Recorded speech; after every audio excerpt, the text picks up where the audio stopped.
देखिए फोटोशॉप के अंदर फाइल फीचर में कुछ बातें डिस्कस करेंगे, जिसमें हम पहले एक कमांड डिस्कस करेंगे सेव एज़। देखिए क्या होता है कि जब आप कोई फाइल बनाते हैं या फिर सेव करते हैं, लाइक मान लो मैंने ये एक फ़ाइल खोली, ओपन कर ली, ये रेडीमेड फ़ोटो है, ये ऑलरेडी एक नाम से सेव हो रखी है actor5.jpg, ठीक है।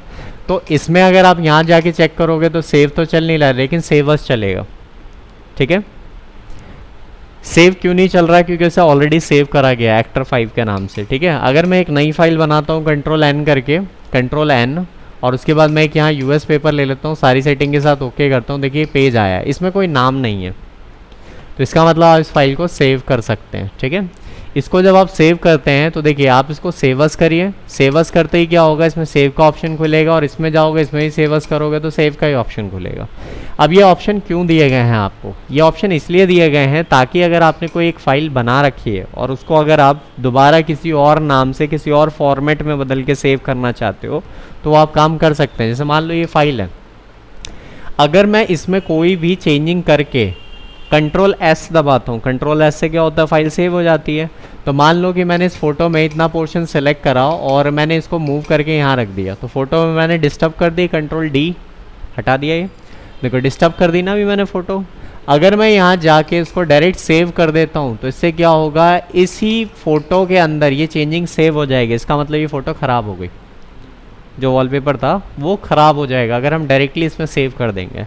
अगर आप ये चाहते हो कि मैंने इसमें कुछ चेंज कर दिया और करने के बाद मैं चाहता हूँ कि मुझे ये अपने लिए सेव करना है लेकिन इससे ओरिजिनल ख़राब भी ना हो, तो इसके लिए आप क्या कर सकते हो, सेव एज़ कर लो। सेव एज़ करने से क्या होगा, ये ओरिजिनल ख़राब नहीं होगी और इसकी एक कॉपी बनकर कहीं आप ले आके इसको सेव कर सकते हो। कैसे? सेव एज़ पे क्लिक करो, देखो ऑप्शन वैसे ही बोला, मैंने कहा ये फ़ोटो मुझे डेस्कटॉप पे करनी है, किस नाम से करनी है, actor5 है, तो मैं इसको चेंज कर देता हूँ, मैंने कहा माई फाइल, ठीक है। फॉर्मेट कैसा है, जेपीजी रखना है हमें, और अब मैंने इसको कर दिया सेव, और ओके प्रेस करते आप देखेंगे ये फाइल हो गई है सेव। अब ये जो फाइल है मैं इसको जब बंद कर देता हूँ तो आप देखेंगे बंद करने के बाद देखिए यहाँ पर जो मेरी फाइल है, ये मेरे फाइल मेरे हिसाब से जो हमने चेंज करा था उसके साथ सेव हो गई है, लेकिन जो इसकी ओरिजिनल फाइल है वो अपनी ओरिजिनल पोजीशन के अंदर ही पड़ी हुई है, यानी कि उसमें कोई चेंज नहीं हुआ। तो हमेशा याद रखना है कि सेव एज़ जो है, एक तो होता है कि आप जब किसी ओरिजिनल फ़ोटो पे काम कर रहे हो, लाइक आपने यहाँ पर जाके कोई वॉलपेपर वगैरह खोल लिया,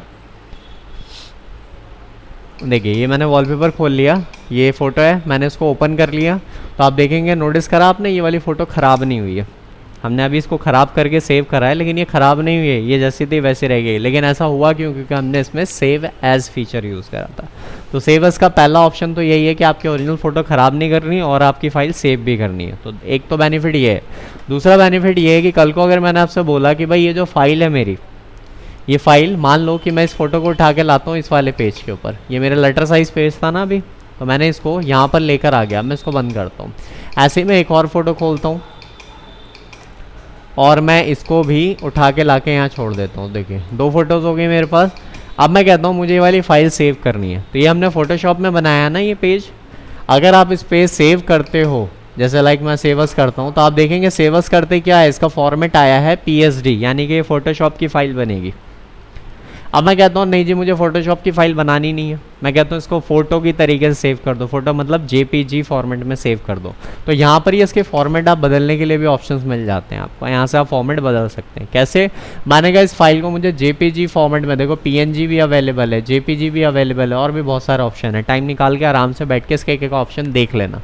तो मैं इसको फिलहाल करता हूँ JPG करते ही मैंने कहा डेस्कटॉप पे सेव करना है, किस नाम से करना है, तो मैंने कह दिया जी माई FFFFFF, मतलब माई फाइल के मैंने F से इसको सेव कर दिया। तो मैंने इसको जैसे ही मैंने सेव के ऊपर क्लिक करके ओके करा, तो अब ये फाइल जो PSD थी, यानी कि फ़ोटोशॉप की जो फाइल थी, अब वो फ़ोटोशॉप ना होकर देखो डायरेक्टली किस फॉर्मेट में होगी, JPG। चेक करना है, इस पर राइट क्लिक करके इसकी प्रॉपर्टी चेक करो, तो आप देखेंगे देखो .jpg फॉर्मेट में ये सेव हो रखी है। ओपन करके देखोगे तो फोटोशॉप की ज़रूरत ही नहीं पड़ेगी, क्योंकि फ़ोटो है तो डायरेक्ट आपकी स्क्रीन पे खुल जाएगी फ़ोटो, ठीक है, जैसा आपने सेव करा। तो आपसे याद रखना, कभी भी आप फोटोशॉप में काम कर रहे हो और आपने कोई फाइल बनाई हो और उसको आपने सेव करना है, तो आप सेव एज़ ऑप्शन का इस्तेमाल कर सकते हो। सेव एज़ के दो बेनिफिट है, एक तो इससे ओरिजिनल पिक्चर ख़राब नहीं होती, दूसरे बेनिफिट ये है कि आप इसमें फॉर्मेट भी इसके बदल सकते हो। तो JPG PNG जिस भी फॉर्मेट में आपको फाइलें सेव करनी है, आप आराम से ले आके आप उसको सेव करो। क्लियर है ये चीज़? ठीक है, अभी आगे बढ़ते हैं एक और टॉपिक। देखिए हमारे पास जो नेक्स्ट चीज़ है वो है पेजेस पे प्रिंट आउट कैसे निकालना है, एक ये भी ऑप्शन आपको पता होना चाहिए कि जब भी आपको कभी प्रिंट आउट की ज़रूरत पड़े तो आप प्रिंट निकालोगे कैसे। फिलहाल मैं इस फोटो को थोड़ा छोटा कर देता हूँ, कंट्रोल टी, ट्रांसफॉर्मेशन एक्टिव करा है, कंट्रोल टी, शिफ्ट अल्ट दबाया है और यहाँ से मैंने इसको थोड़ा छोटा कर दिया। देखिए ये हो गया, एंटर प्रेस करता हूँ, ठीक है, ये आ गई फोटो। अभी आप नोटिस करेंगे अल्ट स्क्रॉल करा मैंने, थोड़ा पेपर छोटा कर दिया। देखिए ये मेरे पास एक पेज है, अब मुझे क्या करना है ना, ये फ़ोटो प्रिंट आउट निकालनी है, पेज पर छाप के निकालनी है। तो चलो हम प्रिंट करके देखते हैं कैसा होता है। प्रिंट करने के लिए आप लोगों को कंट्रोल पी सिखाया गया है प्रिंट आउट करने के लिए, वही कमांड आप यहाँ से जाके यहाँ से प्रिंट भी कर सकते हैं। तो आप जब यहाँ प्रिंट खोलते हैं ना तो देखिए यहाँ कुछ सेटिंग्स खुल कर आती हैं। ये क्या था, लेटर साइज़ था, तो आपके पास लेटर साइज़ के अंदर देखो दोनों पिक्चर यहाँ पर दिखाई दे रही है। लेकिन अगर आपने इसको लेटर पेज पे ना बनाया होता, मतलब इस पेज पे ना बनाया होता, और मान लो मैं कोई फ़ोटो ओपन कर लेता हूँ, जैसे कि देखो ये एक फ़ोटो हमने ओपन कर ली या ये खोल लिया हमने एक फ़ोटो, ठीक है। अब मैं कहता हूँ मुझे इसका डायरेक्ट प्रिंट आउट दे दो, तो ये तो हमने लेटर पेज पे नहीं रखा, ये तो डायरेक्ट फ़ोटो है। तो मैं इसका अगर प्रिंट आउट करूँगा तो आप एक फ़र्क देखेंगे प्रिंट आउट में, देख रहे हो आप, पूरे पेज के ऊपर ये फिट है फ़ोटो। मतलब क्या पता ये फ़ोटो हमें छोटी चाहिए, 5x7 के हिसाब से चाहिए होती, ठीक है, पेज पे, तो ये तो बहुत बड़ी फ़ोटो हो जाएगी। लेटर साइज़ आप जानते हैं ना, प्रिंटर में लगने वाला जो पेपर होता है ये उस पूरे पे छपेगा, तो बहुत बड़ा साइज़ है ये। हम चाहते हैं ऐसा ना हो, फ़ोटो जो है वो नॉर्मल अपने साइज़ के अंदर हो। तो देखिए यहाँ ना कुछ प्रॉपर्टीज़ आपको मिल जाती है, आप इनसे ये सब काम कर सकते हैं। सबसे पहली बात ये आती है कि आप ये जो पिक्चर है उसका क्या करना चाहते हो, स्केलिंग करनी है, मतलब आपको छोटा छोटा करना है, तो आप यहाँ से जाके आप स्केलिंग कर सकते हो। तो मैंने इसको 100 की जगह 50% कर दिया। देखो ये आपका लेटर साइज़ है पूरा पेपर, 50% करते क्या होगा, कम हो गया। मैंने कहा इससे भी मुझे थोड़ी छोटी रखनी है, तो मैंने 30% कर दिया। तो 30% करते देखो आप ये फ़ोटो देख रहे हो बिल्कुल छोटी होगी। मैंने कहा पासपोर्ट साइज़ कर दो, तो आप इसे 10% रख सकते हो। देखो पासपोर्ट साइज़ होगी, लेटर साइज़ के हिसाब से आपको आइडिया लग जाएगा ये कितनी है, ठीक है। एक प्रिंटर का पेज निकाल के अगर उस पर आप पासपोर्ट साइज फ़ोटो अगर रखते हो तो उसका साइज़ लगभग इतना ही होगा, छोटा सा साइज़ आएगा, ठीक है। तो ये चॉइस आपके पास कि आप किसी बड़ी से पिक्चर को आप छोटा भी कर सकते हो, ये स्केलिंग से होता है। बाकी आप इसको अगर 50% करोगे तो ये हो गया। आप देखो ये पेज के ना बिल्कुल सेंटर में, ऐसा क्यों है, क्योंकि यहाँ से ये वाला ऑप्शन सेलेक्ट है।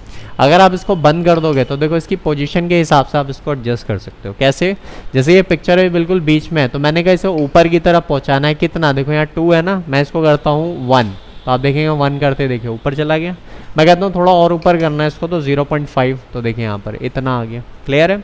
ऐसे ही आपको क्या करना है, लेफ्ट राइट में क्या करना है, तो मैंने कहा लेफ्ट की साइड ऐसा करो थोड़ा सा पीछे, मतलब इधर की साइड ले जाओ, तो आप 0.5 कर दो, देखो इधर को आ गया, कोने में आ गया। तो आप ऐसा एडजस्टमेंट कर सकते हो, ये प्रिंटिंग के ऑप्शन है। अगर मैंने कहा मुझे ये फ़ोटो पेपर के नीचे यहाँ से करनी है, तो आप इसको टॉप से नीचे पहुँचा दो। लाइक मैंने इसको 5 कर दिया, तो देखो नीचे आ गया।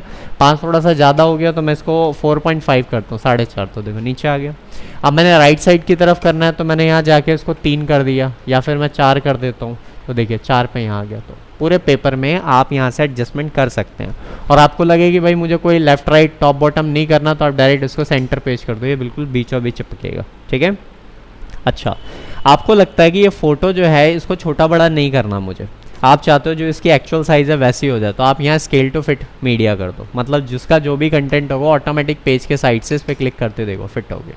तो इससे क्या होता है, आपकी सारी प्रॉपर्टी डिफ़ॉल्ट हो जाती है। तो ये भी आप लोग ध्यान रखना है कि इसकी सेटिंग्स कैसे करते हो। तो सेंटर इमेज और स्केल टू फिट, ये दोनों सेटिंग करने के बाद आप किस पेज के ऊपर प्रिंट आउट निकालने वाले हो या पेज सेटअप वगैरह से आप जाके सेट कर सकते हो। तो आप यहाँ पर जाओ, यहाँ देखो पोर्ट्रेट वगैरह है, लैंडस्केप अवेलेबल है, तो आप यहाँ से कर सकते हो। यही काम आप यहाँ से भी कर सकते हो। ये रहा आपका पोर्ट्रेट लैंडस्केप ऑप्शन, ठीक है। पेपर को लंबाई में या चौड़ाई में कैसे रखना है वो आप यहाँ कर सकते हो, ठीक है। बाकी कॉपीज़ कितनी चाहिए और कौन से प्रिंटर से आप प्रिंट आउट निकालने वाले हो, ये सेटिंग्स आप यहाँ से कर सकते हो। ये सब करने के बाद आप जैसे ही प्रिंट करोगे, ये जो भी फोटो है वो प्रिंट होने के लिए रेडी हो जाएगी, यानी कि प्रोसीड हो जाएगी। तो एक तो आप लोगों ने प्रिंटिंग के बारे में समझ लिया, कैसे हमने प्रिंट आउट निकालना फोटोशॉप से, और इसके साथ सेव के हमने कुछ बेनिफिट सीखे।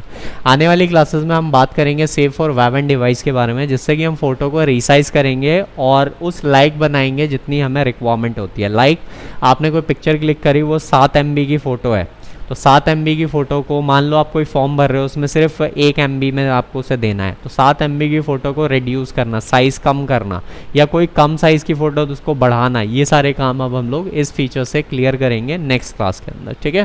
तो अभी फ़िलहाल ये जो 2 फंक्शंस बताएं इसकी प्रैक्टिस करें।